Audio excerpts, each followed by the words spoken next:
Good morning students. अज कल जो chapter start किया सी फ्रिक्शन वाला उसको स्टार्ट करते हैं। कल आप गल की सी फ्रिक्शन की कि फ्रिक्शन एक फोर्स होंगी है, अपोजिंग फोर्स होंगी है जो मोशन नू स्लाइड नू जी होंगी है प्रिवेंट करती होंगी है तो हमेशा फोर्स मोशन की डायरैक्शन के उल्ट लगती होंगी है।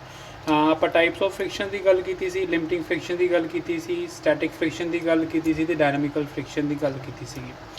तो लिमिटिंग फ्रिक्शन की सी जो बॉडी जस्ट स्लाइड करने वाली है उस समय जी फ्रिक्शन लग रही होंगी दैट इज़ लिमिटिंग फ्रिक्शन।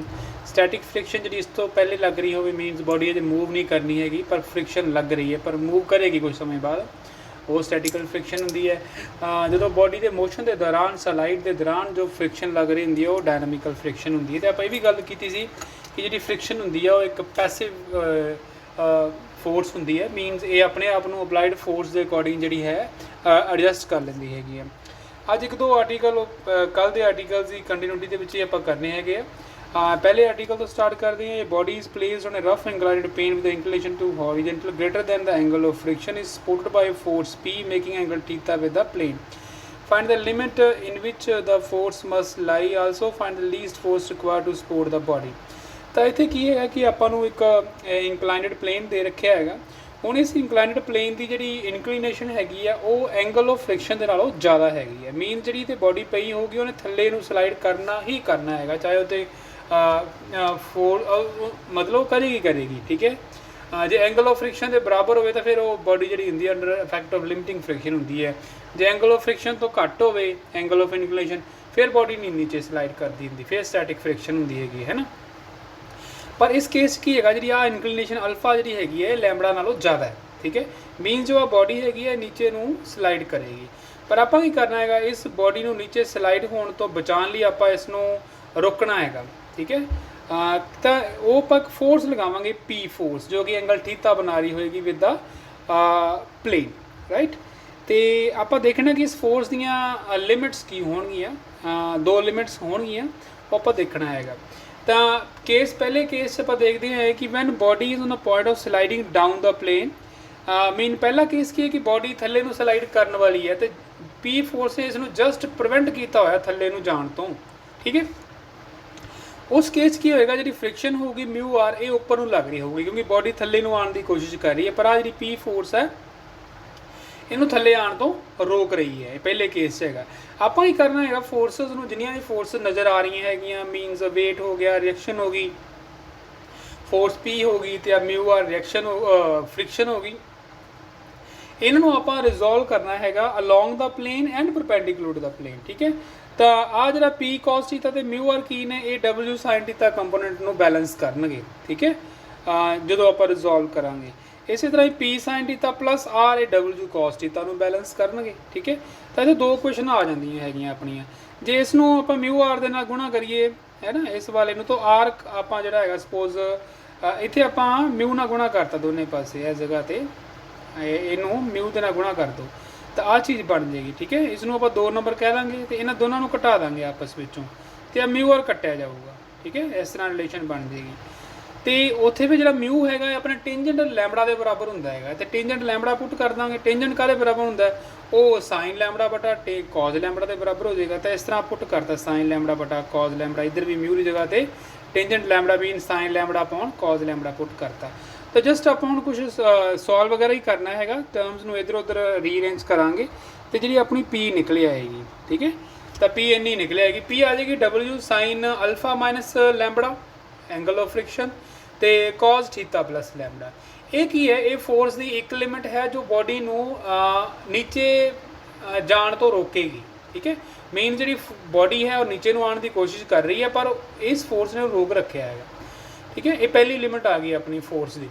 तो दूजी लिमिट निकालनी अपन डिस्कस करना पैना कि जी बॉडी थल्ले नूं आने की कोशिश कर रही सही उपर नूं आपां जस्ट मतलब फोर्स इन्नी की लगाई कि बॉडी उपर नूं जाण की कोशिश करेगी दूसरे केस में, ठीक है। हाई फोर्स लगा रहे हैं आप, पर हुण की है कि ये फोर्स इन्नी की लगा रहे हैं कि बॉडी उपर नूं जाण की तैयारी दे विच है, ठीक है।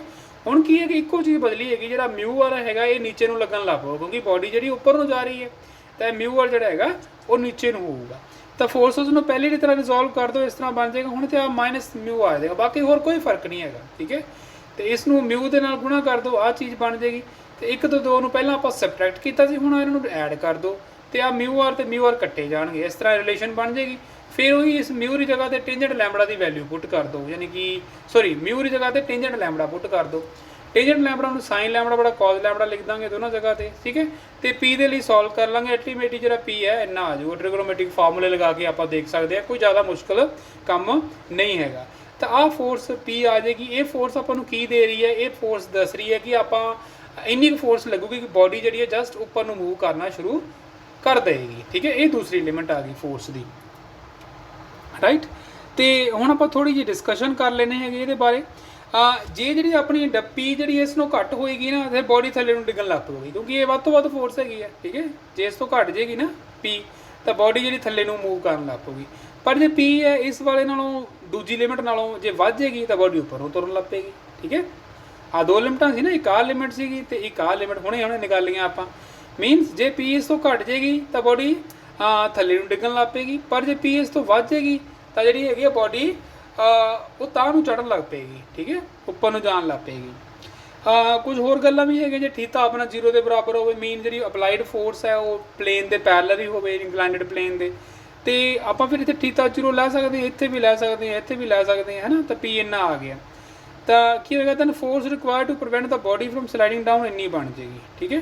ਐਂਡ ਫਰੋਮ ਮੂਵਿੰਗ ਅਪ ਇੰਨੀ ਬਣ ਜਾਏਗੀ ਜੇ ਆਪਣਾ ਥੀਟਾ 0 ਹੋਵੇ। ਤਾਂ ਇਹ ਉਹੀ ਦੋ ਫੋਰਸਸ ਨੇ ਜਿਹੜੇ ਪਿੱਛੇ ਨਿਕਾਲੀਆਂ ਨੇ ਆਪਾਂ, ਲੋਅਰ ਲਿਮਿਟ ਤੇ ਅਪਰ ਲਿਮਿਟ, ਉਹਦੇ ਥੀਟਾ 0 ਹੀ ਲਿਆ ਹੈਗਾ ਆਪਾਂ।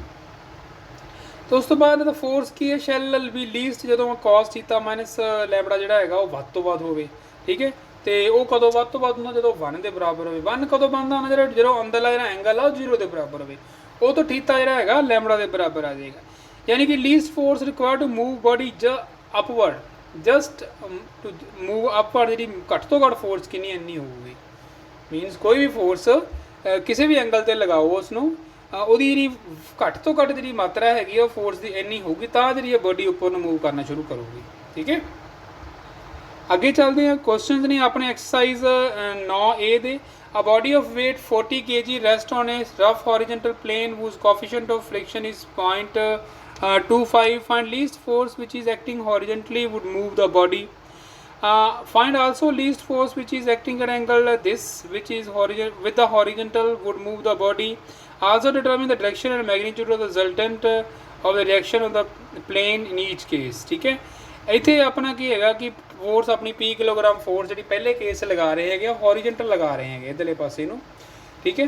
ਤੇ ਬੋਡੀ ਇੱਧਰ ਨੂੰ ਸਲਾਈਡ ਕਰੇਗੀ, ਇਹਦਾ ਆਪਾਂ ਨੂੰ ਮਿਊ ਦਿੱਤਾ ਹੋਇਆ 0.25 ਦੇ ਰੱਖਿਆ ਹੈਗਾ, ਠੀਕ ਹੈ। ਜਦੋਂ ਫੋਰਸ ਇੱਧਰ ਨੂੰ ਲਗਾਓਗੇ ਤਾਂ ਬੋਡੀ ਵੀ ਇੱਧਰ ਨੂੰ ਮੂਵ ਕਰੇਗੀ, ਠੀਕ ਹੈ। ਤੇ ਕੋਐਫੀਸ਼ੀਐਂਟ ਜਿਹੜੀ ਫ੍ਰਿਕਸ਼ਨ ਹੈ ਉਹ ਉਲਟੀ ਡਾਇਰੈਕਸ਼ਨ 'ਤੇ ਲੱਗੇਗੀ, ਠੀਕ ਹੈ।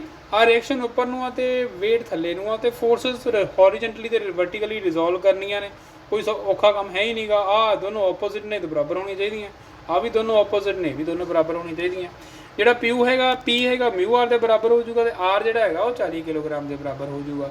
ਤੇ ਮਿਊ ਦੀ ਕੀਮਤ ਆਪਾਂ ਨੂੰ ਪਤਾ ਹੈ 0.25 ਦੇ ਬਰਾਬਰ ਹੈ। 0.25 ਨੂੰ 40 ਨਾਲ ਗੁਣਾ ਕਰੋਗੇ 10 ਕਿਲੋਗ੍ਰਾਮ ਆ ਜਾਏਗਾ, ਮੀਨ 10 ਕਿਲੋਗ੍ਰਾਮ ਫੋਰਸ ਦੀ ਲੋਡ ਪਊਗੀ। ਤੇ ਜੇ ਫੋਰਸ ਪੀ ਕੋਈ ਐਂਗਲ ਬਣਾ ਰਹੀ ਹੋਵੇ ਵਿਦ ਦਾ ਹੌਰੀਜ਼ੌਂਟਲ, ਸਪੋਜ਼ ਕਰ ਲਓ ਅਲਫਾ ਐਂਗਲ ਬਣਾ ਰਹੀ ਹੈ, ਹੁਣ ਕੀ ਹੈਗਾ ਤੇ ਜਿਹੜਾ ਰਿਐਕਸ਼ਨ ਬਦਲ ਜਾਏਗੀ ਆਪਣੀ ਪਹਿਲੇ ਨਾਲੋਂ R1 ਹੋ ਜਾਏਗੀ। ਐਂਗਲ ਕਿੰਨਾ ਹੈਗਾ ਆਪਾਂ ਨੂੰ, ਅਲਫਾ ਐਂਗਲ ਬਣਾ ਰਹੇ, ਸੱਚ ਦਾ alpha equal to cos 3 cos inverse 3/5 means cos alpha ਜਿਹੜਾ ਹੈਗਾ 3/5 ਹੋਊਗਾ। ਸਿੰਪਲੀ ਫੋਰਸਸ ਨੂੰ ਰਿਜ਼ੋਲਵ ਕਰ ਦਿਓ। ਹੁਣ ਪੀ ਦੇ ਕੰਪੋਨੈਂਟ ਇੱਧਰ ਨੂੰ ਹੋਊਗਾ cos ਅਲਫਾ, ਇੱਧਰ ਨੂੰ ਹੋਏਗਾ sin alpha, p sin alpha, ਯਾਨੀ ਕਿ R1 + p sin ਅਲਫਾ 40 ਦੇ ਬਰਾਬਰ ਹੋ ਜਾਊਗਾ, ਤੇ p cos ਅਲਫਾ ਜਿਹੜਾ ਹੈਗਾ ਮਿਊ R1 ਦੇ ਬਰਾਬਰ ਹੋ ਜਾਊਗਾ, ਠੀਕ ਹੈ। ਆਹ ਦੇਖ ਲਓ ਉਹ ਵੀ ਹੈਗਾ p cos ਅਲਫਾ ਮਿਊ R1 ਦੇ ਬਰਾਬਰ। ਮਿਊ ਦੀ ਵੈਲਿਊ ਪੁੱਟ ਕਰ ਦਿਓ, ਹੈ ਨਾ, ਜਿੰਨੀ ਹੈਗੀ ਹੈ 0.25। ਤੇ ਦੂਜਾ ਕੇਸ ਹੈਗਾ ਆਪਣਾ R1 + p sin ਅਲਫਾ 40 ਦੇ ਬਰਾਬਰ ਹੋ ਜਾਊਗਾ। ਦੋਨੋਂ 'ਚੋਂ ਆਪਸ 'ਚ ਐਡਜਸਟਮੈਂਟ ਕਰਨੀ ਹੈਗੀ, ਆਪਾਂ ਮਿਊ ਦੀ ਵੈਲਿਊ ਭਰ ਕੇ ਇਸ ਤਰ੍ਹਾਂ ਬਣ ਜਾਏਗਾ। cos ਅਲਫਾ ਦੀ ਕੀਮਤ ਆਪਾਂ 3/5 ਭਰ ਦਾਂਗੇ, ਤੇ sin ਅਲਫਾ ਦੀ ਕੀਮਤ 4/5 ਭਰ ਦਾਂਗੇ। ਪਤਾ ਹੀ ਹੈ ਜੇ cos ਅਲਫਾ ਦੀ ਕੀਮਤ ਪਤਾ ਹੋਵੇ ਤਾਂ sin ਦੀ ਕੱਢੀ ਜਾ ਸਕਦੀ ਹੈ, ਜੋ ਕਿ 4/5 ਆਊਗੀ। ਇੱਥੇ ਕੈਲਕੂਲੇਸ਼ਨ ਵਗੈਰਾ ਕਰਕੇ ਜਿਹੜਾ p ਹੈਗਾ ਉਹ 200/16 ਆ ਜਾਏਗਾ, ਜੋ ਕਿ 12.5 ਕਿਲੋਗ੍ਰਾਮ ਆਏਗਾ। ਯਾਨੀ ਕਿ ਹੁਣ ਜਿਹੜੀ ਫੋਰਸ ਹੈ ਉਹ 12.5 ਕਿਲੋਗ੍ਰਾਮ ਲਗਾਉਣੀ ਪਊਗੀ ਕਿਸੇ ਖਾਸ ਐਂਗਲ 'ਤੇ।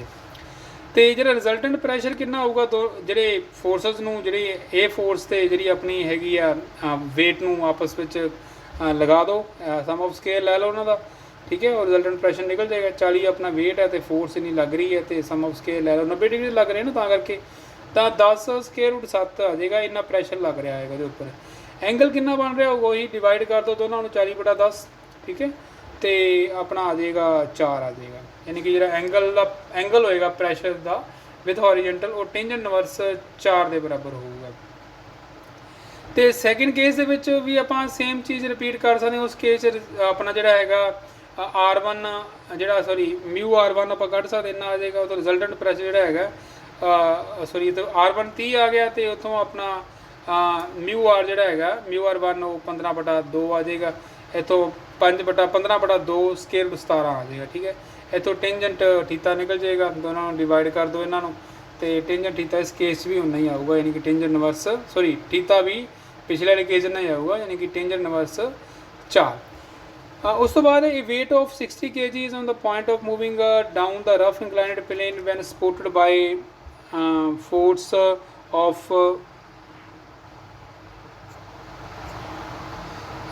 by force of 24 kg acting parallel to the plane means जी बॉडी है वो नीचे ਨੂੰ खिसक सकती है, पर उन्होंने आप सपोर्ट किया है 24 किलोग्राम की फोर्स लगा के, तो and is on the point of moving up the plane by influence of force 36 kg mean 36 kilogram की फोर्स लगाओगे तो उपर जान लग पऊगी। कोएफिशिएंट ऑफ फ्रिक्शन पता करो। क्वेश्चन बड़ा सौखा है, कोई मुश्किल काम नहीं है। पहले केस की है 24 किलोग्राम फोर्स जी लगाने तो जी बॉडी थले डिगन तो रोक रही है बस, यानी कि बॉडी थले आ रही है तो μR उपर वाले पासे होगा, ठीक है। तो 60 किलोग्राम भार है, इंक्लिनेशन की अल्फा लै लो, ठीक है। फोर्स तुम रिजोल्व कर दो, रिजोल्व करोगे तो जो आर है यदा कंपोनेंट की होगा, 2 कंपोनेंट ने, एक तो कॉज अल्फा इधरले पासे होगा 60 कॉज अल्फा, तो एक 60 साइन अल्फा इधरले पासे होगा, ठीक है। तो कॉज 60 कॉज अल्फा आर के बराबर हो जाऊगा, तो जो 60 साइन अल्फा है वो 24 प्लस μR के बराबर हो जाऊगा, ठीक है। आ इस तरह बन गए। इन्हों आप आपस में एडजस्ट करके आप एक क्वेश्चन बना लाँगे जी 1 नंबर क्वेश्चन नाम दे देंगे। दूसरे केस की है कि बॉडी जी है 36 किलोग्राम फोर्स के इफैक्ट में उपर मूव कर सकती है, 36 किलोग्राम फोर्स लगाओगे तो उपर जाने की तैयारी फड़ लेगी वो, ठीक है। तो फिर इस केस μR थले हो जाऊगा। बाकी सारा केस वही है, 60 किलोग्राम का जो कंपोनेंट इधरले पासे 60 कॉज अल्फा है, इधरले पासे 60 साइन अल्फा है, ठीक है। यानी कि फिर 60 कॉज अल्फा तो आर के बराबर आ गया, ठीक है, देख ही रहा है। तो μR प्लस 60 साइन अल्फा बराबर 36 के बराबर आ जाऊगा। दूसरी नंबर की क्वेश्चन आ गई। इन्होंने दोनों तो आप रिलेशन बन सकते हैं, ठीक है। ये फिर फर्दर ये बन जाएगी, इसमें 2 नंबर दे दो, 1 ते 2 जोड़ दो तो साइन अल्फा निकले आएगा। साइन अल्फा निकले आया तो ये अल्फा 30 डिग्री बन जाएगा। साइन अल्फा 1/2 तो अल्फा 30 डिग्री हो गया। इसे अल्फा को चक के इतने कितने भर दो इस जगह पर, ठीक है, तो म्यू निकल जाएगा। म्यू कितना आ जाएगा 1/5 स्केयर रूट 3। तो यह क्वेश्चन 2 हिस्सों में वंड लिया। इसके एक केस की है कि बॉडी थले डिग्री सी 24 किलोग्राम फोर्स लगाने उन्हें फोर्स ने बचा लिया, तो दूसरे केस 36 किलोग्राम फोर्स लगाने जी बॉडी जस्ट उपर मूव कर लग पी। तो ये दोनों चीज़ा अपन दे रखिया ने, दोनों केसेस लिमिटिंग केसेस ने, ठीक है। तो आप कोएफिशिएंट ऑफ फ्रिक्शन कढ़िया है तो इंक्लिनेशन कढ़ी है।